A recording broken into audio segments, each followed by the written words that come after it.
মেৰাপানীত খিলঞ্জীয়া মুছলমানৰ ঐতিহাসিক সিদ্ধান্ত নেঘেৰি বিলৰ সন্দেহজনক লোকক অঞ্চলটোত আশ্ৰয় নিদিয়াৰ সিদ্ধান্ত লোৱা হৈছে। আশ্ৰয় দিয়া লোকৰ বিৰুদ্ধে ব্যৱস্থা গ্ৰহণৰো সিদ্ধান্ত লোৱা হৈছে। মেৰাপানীৰ নেঘেৰি বিলত গোলাঘাট জিলা প্ৰশাসন আৰু বন বিভাগে জাননী প্ৰেৰণ কৰাৰ পাছতে মেৰাপানীৰ 6টা জামাতে মেৰাপানীৰ জামে মছজিদত সন্দেহযুক্ত নাগৰিকক আশ্ৰয় নিদিয়াৰ হুংকাৰ আৰু আশ্ৰয় দিয়া লোকৰ বিৰুদ্ধেও ব্যৱস্থা গ্ৰহণ কৰিব বুলি স্পষ্ট কৰি দিয়ে।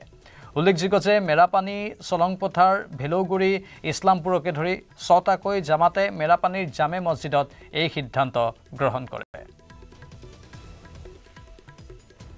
বিলত যি অবৈধভাৱে যিসকল ব্যক্তিয়ে বসবাস কৰি আছে তেখেতসকলক যি উচ্ছেদ চলাবলৈ চৰকাৰে সিদ্ধান্ত গ্ৰহণ কৰিছে তাৰ ওপৰত আমাৰ জামাতৰ আমাৰ খিলঞ্জীয়া মুছলমান ব্যক্তিসকলে আমি কেইটামান সিদ্ধান্ত গ্ৰহণ কৰিছোঁ।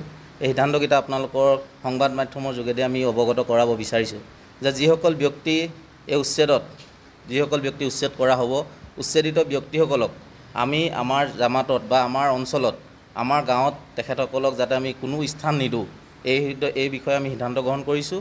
আৰু কোনো ব্যক্তিয়ে যদি এই উচ্ছেদিত ব্যক্তিসকলক বা অবৈধ প্ৰব্ৰজনকাৰীসকলক যদি স্থান দিবৰ কাৰণে যদি চেষ্টা কৰে তাক আমি কঠোৰ হাতেৰে আমি দমন কৰিবৰ কাৰণে আমি সিদ্ধান্ত গ্ৰহণ কৰিছোঁ। আমি কোনো পধ্যে এইসকল ব্যক্তিক আমি স্থান নিদিওঁ।